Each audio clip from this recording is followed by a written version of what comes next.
ya ƙare shi. Allah ya ƙara lafiya. Malam mun gode, Allah ya saka. Malam mu ka zo mana garkuwa tunda aka ce ba dan uwan mu, kai ne a cikin malaman nan, kai ne wanda ka taba shigowa gida.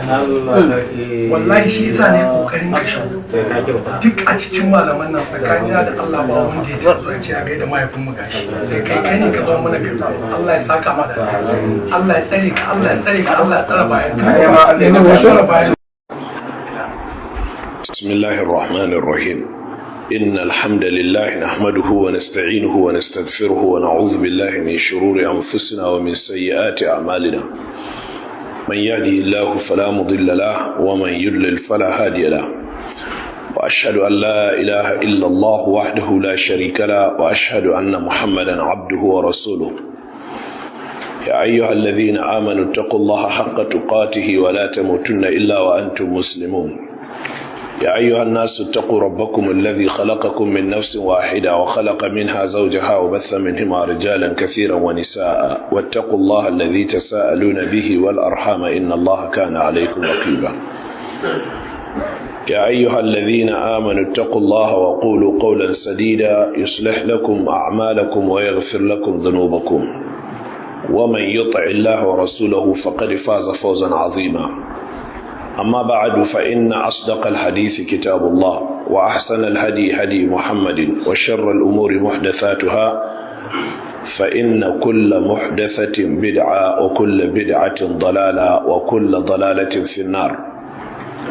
‘Yan uwa masu kallonmu da sauraronmu da waɗanda za su kalle mu su saurare mu ta kafofin yaɗa bayanai na zamani.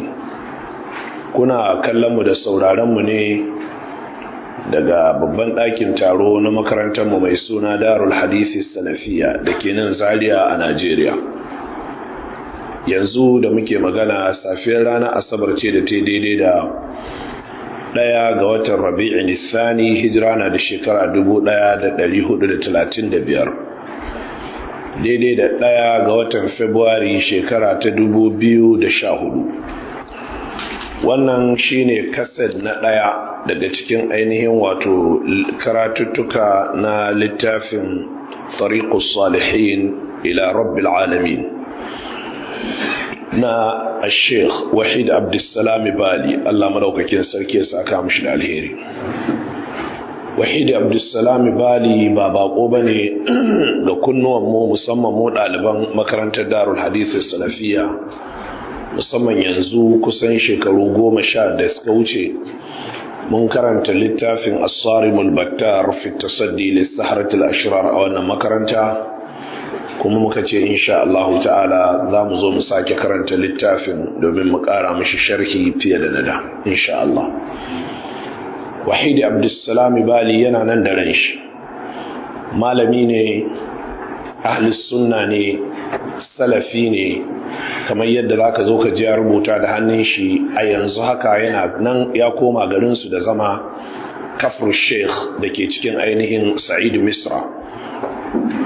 In aka ce Sa'id Misra kamar kawai ka ce arewa a Najeriya, kaga arewa wuri ne mai faɗi. To in aka ce Jigawa a arewa, kaga zaka iya fahimta. To Sa'id Misra yanki ne mai faɗi, zaka ji su Tahawi sai ka ji an ce yana zaune a Sa'id Misra, amma sai ka ji an ce yana kaza, yana Samhud, yana Mina, yana duka. To Wahid Abdussalam Bali sunan garin su kenan Kafr Sheikh. Allah madaukakin sarki ya saka mishi da alheri. In Allah madaukakin sarki ya so za mu gabatar da wasu bayanai, amma duk a takaice kwarai da gaske. Sai dai ina so a tafi zuwa ga menene wannan littafin yake dauke da shi. Wannan littafi ne na tarbiyya da gyaran halaye da gyaran ɗabi'u a bisa tafarkin ahlus sunna salafiyun. Gyaran halaye, mutane su yi kokari su zama mutanen kirki ta hanyar rike gaskiya da amana da kula da nafilfili da kula da ibadoji da kuma sanin ƙarin falaloli na ibadoji waɗanda ake aikatawa, domin a ƙara wa mutane karsashi da ƙwazo wajen aikatar da waɗannan abubuwa. Wannan babi ne mai matuƙar muhimmanci a babin tarbiyya da kuma babin gina al'umma da kuma samar da zamani na rayuwa wanda yake ingantacce. domin babu abin da zai gyara halin mutane fiye da Allah maɗaukakin sarki da ya saukar da su, ya saukar da maganin gyaransu. Don haka duk abin da za a gyara mutane da shi saɓanin abin da Allah ya nufi ya gyara mutane da shi ne shine alƙur'ani da sunna. To sai dai wannan babin ya cika da hayaniya kwarai da gaske, saboda babi ne wanda yake sufaye da yawa sun yi rubuce-rubuce a kai, wanda har Imam Suyuti duk da yana dangantuwa zuwa ga sufaye ko ana danganta shi zuwa ga mutasawwifa wani lokaci, ya rubuta a cikin alfiyar shi da inda yake ainihin nuna hadarin da sufaye suka samar a cikin wannan fage da yake cewa sharruhum sufiyatun qad wada'u muhtasibina al-ajra fi ma yaddahu. Mafi sharrun waɗanda suka yi ƙarerai a cikin hadisai su ne waɗanda suke bin manhaji na sufaye, waɗanda suka yi ta ƙirƙiro hadisan ƙarya suna fatan wai a ba su lada ma game da wannan, domin suna cewa inna la nakzibu ala rasuli walakin nakzibu lahu, wai mu ba mu ne wa annabi ƙarya bane don mu cutar da shi, amma muna yin ƙarya ne don mu zaburar da mutane su yi bauta a cikin addinin shi. Na haka za ka ga hadisan falaloli irin hadisan da ke bayyana cewa wanda duk ya karanta suratu kaza ba zai kaza ba, wanda ya karanta suratu waqi'a kowane dare ba zai talauci ba. Me yasa kuka kaga waɗannan hadisai? Sai su ce ai mun kawo waɗannan hadisai ne saboda mun ga mutane sun kaurace wa karatun alqur'ani, sai fiqhu kawai sai hadisi, shi yasa muka kawo musu muhimmancin waɗannan hadisai, waɗannan surori, amma duk da muhimmancin na ƙarya ne, amma mun yi haka ne don mu zaburar da mutane. To kun ga ai zaburar da mutane ko da ike da ƙarya muka yi, amma mun zaburar da su ne zuwa ga aikin alheri. Mutumin da ya fi kowa ƙwarewa akan haka shine Nuh ibn Abi Maryam, wanda aka fi sani shi da Nuh al-Jami', Nuhu na masallacin Juma'a, saboda duk Juma'a yana riga kowa zuwa dan Juma'a je fara wa'azozi yana kawo irin waɗannan hadisai. Ka karanta sharhi da ta'liqin alfiya wanda Malam Ahmad Shakir yayi, har wa yau da kuma sharhi da ta'liqin da Malam Ahmad Shakir yayi akan littafin ikhtisar ulumul hadith mai suna al-ba'ith al-hafif. Duk zaka ga waɗannan bayanai dangane da haɗurran kirkiro hadisan ƙarya, musamman a babi na zuhudu ko kuma babi na at-targhib wa tarhib. Littafi mafi girma wanda aka rubuta a wannan babi shahararre kuma shine littafin at-targhib wa tarhib na al-Hafiz al-Munziri, kuma wannan littafin shine wanda yafi kowanne samun matsala daga cikin littafin, ba don kuma saboda al-Imam al-Munziri Malam Abdul Qawi Abdul Azim didda ike malamin hadisi ne, amma shi da kanshi ya bayyana halin da ya rubuta littafin daga ƙarshen rubutun littafin. Dan bayan da ya gama rubuta littafin, kamar shi da kanshi ya ga littafin matsaloli sun yawa, sai ya ce mai karatu sai a yi haƙuri da yadda abin ya faru, saboda wannan littafi na rubuta shi ne nesa da gida, kuma ina cikin damuwa. Ya yi tafiya ne zuwa wata ƙasa, sai larurar bukata sai ta tare shi a can, ya bukatu ya dawo gida, ya makale halin kunci da bukatu, yana son ya sadu da iyali, ya ga iyali, sai kuma ya tasiri mummuna game da rubuta wannan littafi na shi at-targhib wa tarhib. Naka al-allamatu naji ya zauna ya rubuta littafi Ujala. Malamin su Ibn Hajar ne, yayi gyare-gyare masu ɗimbin yawa a cikin littafin at-targhib wa tarhib. Al-allamatu naji malami ne ƙwararre, tsarki ya tabbata ga Allah, amma wani lokacin haffishi yakan yi, ya faɗi wasu maganganu, ya ce kai co da mutum ya tsaya yana wannan gyare-gyaren, ina ma da nashi ya rubuta. In yi fushi waɗannan maganganu duk a rubuce, sai kuma ya daure sai ya ci gaba. Me yasa? Saboda littafin ya riga ya yaɗu a cikin jama'a, ya karɓu, kuma mafi yawancin masu karatun littattafai irin wannan, ku kashe fankan nan, ba su ainihin san ilimin hadisi da za su iya tantancewa tsakanin ingantattu da waɗanda ba su inganta ba. Sakamakon wannan haƙiƙanin al'amari, sai ya zama al'allamatun naji ya ci gaba ya ƙarasa wannan littafi nashi. wannan littafi malamai sun ta kwadaitarwa sun ta ba da shawarwari kamar Muhammad Nasiruddin Al-Albani akan Allah ya sa a samu a buga wannan littafi. Alhamdulillah an buga wannan littafi gashi nan muna da shi a nan makarantar. Shi kanshi Albani ya tsaya yayin ayyuka guda biyu akan littafin At-Targhib wa Tarhib. Aikin farko shine At-Ta'liqur Raghib. At-Ta'liqur Raghib ala At-Targhib wa Tarhib. Wannan ba a buga shi ba tukuna. Aiki na biyu shine Sahihu Targhib wa Dha'ifu Targhib. Wannan an riga an buga shi. Har shine almajirin shi mashhur ya hada littattafan wuri guda da shi ainihin wato sahih da da'if din ya mai da su yadda asalin at-targhib wa tarhib din yake, sai ya dibo hukuncen sai ya zuba. shine nan ka gani ma a hannuna. dan haka galibi yanzu an fi amfani da wannan targhib wa tarhib din fiye da ainihin wancan da za a ce sahihu targhib da da'ifu targhib din, ba dan koyo ba saboda duk abin da ke ciki yana nan ciki, tare da kuma an bar littafin at-targhib wa tarhib din a yadda yake. mujalladi 4 ne kamar yadda na faɗi, malamai sun yi rubuce akan haka. Tanbihul Ghafili wanda muka sani a Najeriya yana ɗaya daga cikin littafai waɗanda aka rubuta domin ire-iren waɗannan abubuwa, sai dai yana daga cikin littafai mafiya muni da tattaro hadisan ƙarya da kissoshi marasa inganci. don haka shi wannan littafin ko ɗaya ba ma madogara bane a cikin wannan babi. Amma an samu al-Imam Ibn Nahas wanda ya rasu hijira na da 814, wato farkon karni na 9, ya rubuta littafin Tanbihul Ghafilin an a'malil jahilin wa tahdhirus salikina min a'malil halikin. Wannan littafi madogara ne kwarai da gaske a babin shi. Allah ya saka wa al-Imam Ibn Nahas da alheri. To sannan sai kuma al-Hafiz ad-Dimyati ya rubuta littafin al-Muntajir ar-Rabih fi thawab al-amal as-salih. Wannan littafin nashi yayi kokari kwarai da gaske wajen tattaro abubuwa domin kwararren malami ne. To sai dai hadisan da ke ciki ba yakan bayyana matsayin su ba su da dama. Sai dai kuma malamai sun yi aiki akan wannan ainihin taba'a da take a hannuna.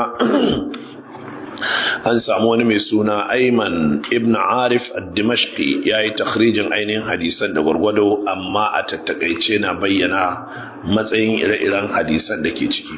Wannan littafi ne mai kyau kwarai da gaske. Gashi nan al-Muntajir ar-Rabih fi thawab al-amal as-salih, wato dan kasuwa mai riba game da samun falalolin ayyuka. Wato kowane aiki da ka saba kana yi sai a faɗa maka ina falala alwala, ina falala aswaki, ina falala sallar juma'a zuwan ta da wuri. Gashi aka samu wani matashi shi ma Ubaydin Sindi yayi ainihin al-Muntajir ar-Rabih thawab al-amal as-salih, ikhtiyar Ubaydin Sindi. Ina fata an gane. Gashi nan shi ya rubuta wannan littafi, shi ma yana kokarin ɗibo hadisai cikin Bukhari da Muslim da waɗansu littafai. Allah madaukakin sarki ya saka mishi da alkhairi. Malamai kamar yadda nace sun yi rubuce masu ɗimbin yawa a wannan babin. Takaitaccen littafi wanda ya fi shahara, ya fi inganci, ya fi yaduwa, kuma ya zama babbar madogara shine littafin Riyadus Salihin na al-Imam an-Nawawi. A ƙashin gaskiya ban san littafi kamar shi ma wanda ya karbu kuma ya dace da ya karbu. Wallahu ta'ala a'lam ingancin littafin da kuma nagartan mai littafin. Allah ya gafarta al-Imam an-Nawawi. Littafin Riyadus Salihin babban madogara ce kwarai da gaske. Kusan shekaru 20 da suka gabata da 4 mun karanta littafin nan. Ikon Allah na gano kasusuwan karatun kusan wajen guda 16 suna nan a cikaji lokacin muka yi karatun. Yanzu ya kai kusan shekaru 24 ko da 7, wajen 1986 ko 1984 thereabout lokacin aka yi karatuttukan. Kasusuwan suna nan da gurgudan waɗanda Allah ya kiyaye mana su. Za mu sake karatun littafin Riyadus Salihin insha Allah ta'ala a cikin wannan silsila, domin wannan silsila ce. Wato wannan karatun littafin Tariqus Salihin ila Rabbil Alamin na Wahid Abdussalam Bali to ya zama mabudi ne dangane da karantar da irin waɗannan littafai, wanda a haka za a ci gaba da tarbiyyar jama'a da yi musu wa'azozi insha Allah.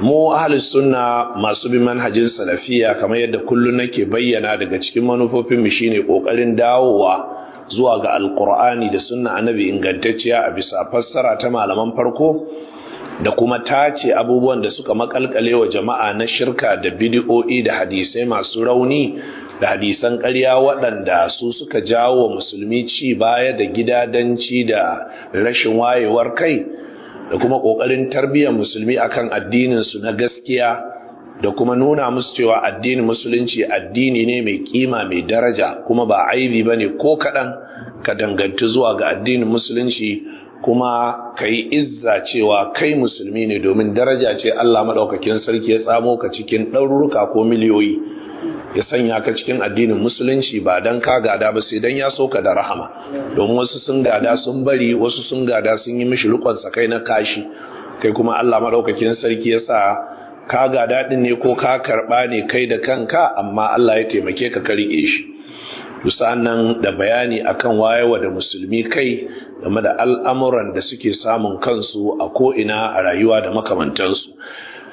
Wannan yana ɗaya daga cikin manufofin to ƙoƙarin tarbiyya akan addini na gaskiya, da kuma ƙoƙarin in za a tarbiyyanci mutane a tarbiyyance su akan abin da ya inganta shine ya kai ni zuwa ga sanya wannan littafi.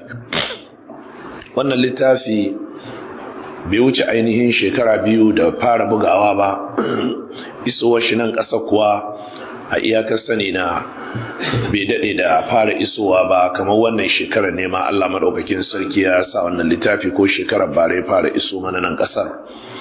Amma na yi nazarin littafin gaba ɗayan shi, na samu littafin cewa ingantacce ne insha Allah ta'ala, shi yasa na ƙarrarar da karatun wannan littafi.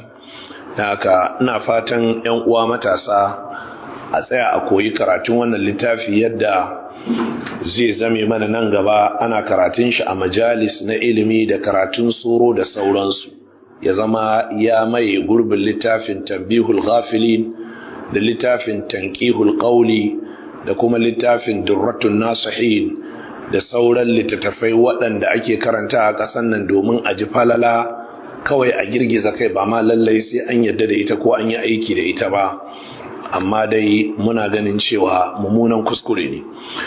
Malam Wahid Abdussalam Bali ya ce bismillahir rahmanir rahim, ga bismillah nan zaka ganta an yi ta da jan biro dogon rubutu haka.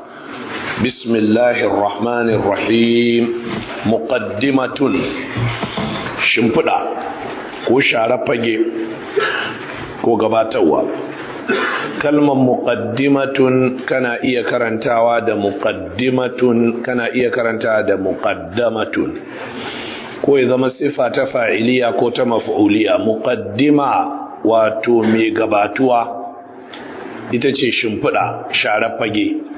Muqaddama, dalun ɗin ai mai fataha, muqaddama abar gabatarwa, abar gabatarwa wato ita aka fara gabatarwa kafin a kawo karatun, ko kuma muqaddima ita ta fara gabatuwa kafin karatun ya zo. Alhamdulillahi wahdahu la sharika lah, lahul mulku wa lahul hamdu wa huwa ala kulli shay'in qadir. Godiya ta tabbata ga Allah shi kadai, ba shi da abokin tarayya. Sarauta da godiya na Allah ne. Allah mai iko ne akan komai, wa ashhadu an la ilaha illallah wahdahu wa ashhadu anna Muhammadan abduhu wa rasuluhu. Kuma ina shaidawa babu abun bauta da gaskiya sai Allah, kuma ina shaida lallai Muhammad bawan Allah ne kuma manzon shi. Wannan yana daga cikin ɗabi'ar da musulunci ya zo da ita. A duk abin da za a yi a musulunci sai aƙida ta bayyana. Ina son ku kiyaye wannan. Duk abin da za a yi sai aƙida ta bayyana.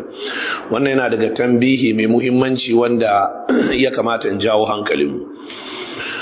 Karatun wannan littafi za a ji karatu ne irin na faɗin falaloli da darajojin abubuwa, ba karatu ne wanda yake kaza shirka ne kaza bid'a ne da yake ɓata wasu rai ba. To wasu sai ka ji suna jin daɗin irin waɗannan karatuttuka, su ce ai ya kamata ne a gyara halayen mutane tukuna kafin a yi maganar bid'a, kafin a yi maganar shirka da sauran zalunci. Gyara halayen mutane zama masu gaskiya, masu amana, mutane su ringa zuhudu, su ringa zikiri. Gaskiya ka faɗi dattijo, amma in kana inkarin kuma a daidai lokacin da ake ƙoƙarin gyara ɗabi'unsu, kar a gyara imaninsu da aƙidarsu, kayi kuskure. domin duk wata gaskiya da mutum zai yi, da duk wata amana da mutum zai, da duk wasu haƙoƙi da zai kula da su, idan bai da aƙidar cewa Allah ne ya sa shi haka, in bai da aƙidar sanin Allah, in bai san ƙimar Ubangijin da ya halicce shi cewa zai mai hisabi ba, to akwai yiwuwar waɗannan abubuwan a samu kuskure ko kuma daga baya ya bari. Kamar yadda kake samu da yawa daga turawa, da yawa daga 'yan boko, za ka samu suna da son a kiyaye gaskiya, a kiyaye ƙa'ida, a daidai lokacin kuma sai ka ga a cikin son gaskiyar da kiyaye ƙa'idan kuma suna kwafsawa, saboda mai babu aƙida ta tauhidi. To shi yasa shi musulmi komai zai yi sai ka ji annabi ya ce man kana yu'minu billahi wal yawmil akhir, wanda ya imani da Allah ya yadda da ranar lahira, sai a tattara musulmi kenan ai packaging din shi akan imani da Allah da kuma duk abin da yake sani akwai wata rana ta ƙarshe ga wannan rayuwar, akwai wata rana da za a binciki duk abin da ya a cikin wannan rayuwar, to sai ga musulmi ya nabba. Ko kun fahimta jama'a? Shi yasa karantar da aqida shine gaba, al-aqidatu awwalan, sannan da kuma al-arf, raddi game da munanan aqidoji na Shi'a da munanan aqidoji na wahdatul wujud, aqida cewa komai Allah ne, da munanan aqidoji na zagi da cin mutuncin sahabbai da matan Annabi sallallahu alaihi wasallam, da kuma duk wata shirka ta magana ko ta aiki ko ta tunani ko ta aqida, duka kar a rage ko ɗaya, domin Qur'ani tsarki ya tabbata ga Allah, shi kadai ne cikin littattafan da Allah ya saukar, littafi ɗaya wanda ya tattaro komai da komai, sabanin sauran littattafan annabawa waɗanda wasu littattafan sukan ba da janibin wasu ɓangare gaba ɗaya ma ba sa ta'arrudi gare su, amma alqur'ani ya taɓo duka. Saboda haka kullum mu 'yan salafiya da yake muna mu'amala da mutane iri-iri, 'yan brothers suna sukar mu akan mu muna magana aƙida, saboda aƙida tana raba kai. Waɗanda suke su kuma 'yan uwanmu 'yan salafiya waɗanda suke galibi 'yan Saudiya ko waɗanda suke karatu ko suka yi karatu a Saudiya ko a ƙasashen Sudan da sauransu, su kuma sai su ce muna magana akan zalunci da gwamnati, su kuma ba sa son wannan. Waɗanda suke 'yan ɗariƙu da sauransu su kuma sai su ce kullum mu kenan magana sunna, su suna son dai a yawaita maganar zikiri. Kuma abin da muke cewa dukan abubuwan da kowane ɓangare yake ganin ya riƙe, yake ganin abin wancan ɓangaren to kuskure ne. Mu muna ganin duk abin da suke cewa a yi kira zuwa gare shi ɗin daidai ne, kuma abin da suke cewa kada a yi kira zuwa gare shi ɗin kuskure ne a bari. Don haka dole ne a yi maganar tauhidi, a yi maganar aƙida, a yi maganar shirka, a yi maganar bid'a, duk a yi maganganun waɗannan, a yi maganar adalci, a yi maganar zalunci, a yi maganar biyayya da ɗa'a, a yi maganar kama karya. Duk wannan tsari ne na ahlus sunna wal jama'a as-salafiyuna, amma yaya za a yi? To shine ake bukata a samu ƙwararre wanda ya goge game da qawaid na manhajin salaf. To cewar wasu basu ƙware ba suna yi ba dalili bane kuma a ce kowa ma kada yayi, saboda a kowane fage akwai waɗanda basu iya ba, akwai likitoci da basu iya ba, akwai injiniyoyi da basu iya ba, akwai kanikawa da basu iya ba, akwai mata da ke girki basu iya ba. Wannan ba zai zama dalili a ce to waɗanda suka iya ma gaba ɗaya su daina ba. Saboda haka haƙiƙanin al'amari littafin nan zai magana dangane da falala ayyuka,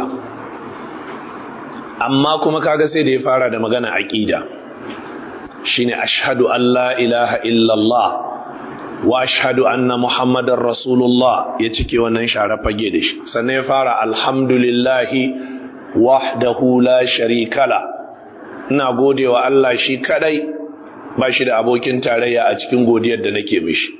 Lahul mulku wa lahul hamd, Allah shi kadai ya cancanci godiya irin wannan, shi kadai ya cancanci mulki irin nashi, sannan Allah mai iko ne akan komai. Wannan yana tabbatar da aqida ta ahlus sunna cewa Allah yana da iko akan komai, ba wai kadai ikon Allah ya tattaru ne akan abin da Allah yake so ba, kamar yadda mu'tazila suke cewa.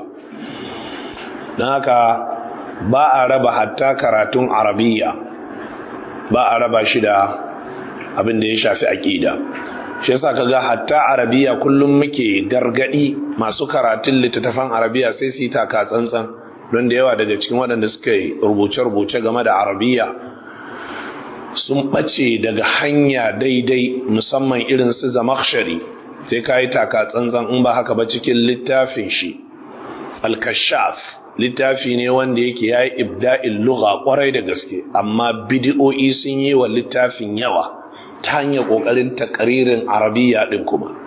Haka littafin shi Al-Qawa'idul Asasiyya, hakanan littafin shi Al-Mufassal, duk waɗannan littafai akwai arabiya a ciki, kuma arabiya tana ɗauke da guba. To haka da yawa daga cikin littafai da zaka samu ana rubuto su daga ƙasashen Masar da sauransu. In ba haka ba sai ka zo ka wayi gari kayi arabiyar amma kuma ka rasa abu mafi tsada, shine addinu ra'sul mali fastamsik bihi. Ka rasa ainihin addinin ka wanda yake shine asalin tushen al'amarinka. Naka jama'a kun ji wannan share fagen. Hakikanin al'amari dole ne musulmi su dawo cikin taitayinsu, ba wai kawai kai ka rike abu ɗaya shine kai kake son ka ji wa'azi akan shi ba, kamar yadda da dama daga ahlus sunna mu a Najeriya kullun suna son a yi magana dangane da bid'a, kullun suna son a yi magana dangane da 'yan bid'a. Yana jin daɗin aka zo ana magana game da 'yan ɗariƙa ko 'yan shi'a ko game da 'yan kaza ko 'yan tabligh ko kaza, amma da an zo ana magana sunna sai ga ya kau da kai. Shi ai tunda ya shiga cikin ahlus sunna kawai yana ganin ya isar mishi, ya aikata sunna bai aikata sunna ba. Dubiya ya gemun shi yake, dubiya ya tutura shi take, ya dubiya ya aqida shi take, ya kware game da aqida ta tauhidin ahlus sunna, ya ma santa tukuna. To saboda haka dole ne mu dawo cikin taitayin mu. Lalle magana aqida tana da matukan muhimmanci. Wahid Bali yace wa ba'd, bayan haka فإن النفس تحتاج في طريقها إلى الله إلى مشوقات ودوافع تدفعها على العمل الصالح، ولذلك نجد في كثير من الأحاديث الترغيب في الأعمال الصالحة وذكر الثواب المترتب على فعلها. ما لن يكي وبعد، كلمة وبعد ما لن يكاو تكسكولي، ba wai na nufin kuskuren bugu ba, amma ba'adu ita ce ta dace, wadda ita ce ta zo daga annabi sallallahu alaihi wa alihi wasallama. Imam al-Bukhari da Muslim duk sun ruwaito a cikin hadisin annabi. Imam al-Bukhari har ma ya kulla mata babu amma ba'ad a cikin kitabul Juma'a. Wa ba'ad bata inganta daga annabi sallallahu alaihi wa alihi wasallama. Wahid Abdussalam Bali, Allah ya saka mishi da alheri, yana daga cikin mutanen da suka rudu daga baya da wani littafi da Abdul Fattah Abu Ghudda ya rubuta mai suna Khutbatul Haja laysat sunnatan fi mustahallil kutubi. Wai Khutbatul Haja innal hamdalillah ba ta daga cikin sunna wadda ta dace a rinka farawa a farkon littattafai. Yayi wannan littafi ne dan ya raddi zuwa ga Muhammad Nasiruddin Al-Albani da shi ya rubuta littafi Khutbatul Haja, cewa ainihin kamarawa Jabir ibn Abdullah sunnatun kaza shine shi kuma ya rubuta raddi. Shi yasa almajirin Muhammad Nasiruddin Al-Albani Malam Salim ya rubuta ainihin littafi wanda ya raddin wannan. Duk waɗannan littafan ga suna a makarantar baki ɗaya. Khutbatul Haja sunna ce, ko a farkon jawabi na baki ko a rubuce ko a ina ne, babu laifi a yi ta, sunna ce. Wahid Abdussalam Bali ya bayyana wannan ra'ayin nashi a cikin tahqiqin littafin Al-Allamah Al-Ukbari da yayi, littafin da yake magana dangane da asbabu wurudul hadith. Yana magana akan qamusul hadith dai ko wani abu makamancin haka, ma'ana wani littafi ne da Al-Allamah Al-Ukbari, i'rabul hadith. Ukbari yayi i'rabul Qur'an, sai kuma imla amaman nabiyar rahman, sai kuma ya zo ya sake yi i'rabul hadith. to Wahid Abdulsalam Bali ya yi tahqiqin wannan littafi anan ne yake bayyana haka. to wannan yana daga cikin kuskure kwarai da gaske na rayuwa da ya samu Wahid Abdulsalam Bali, Allah ya yafe mishi, domin a cikin littafin shi Sarimul Battar ya yi khutwatul haja, a cikin sauran diltafan shi da ya rubuta Fakihatul Majalis duk ya yi khutwatul haja da sauransu. Allah ya kiyaye. wa ba'd, to bayan haka yace fa innan nafsa, domin waɗannan tambihin ku yi haƙuri, tunda a karan farko nake karantar da littafin kuma ɗauka ake a kasusuwa kuma za su yaɗu insha Allah ta'ala. Zan bi a hankali duk abin da yake irin wannan zan yi tambihi akai.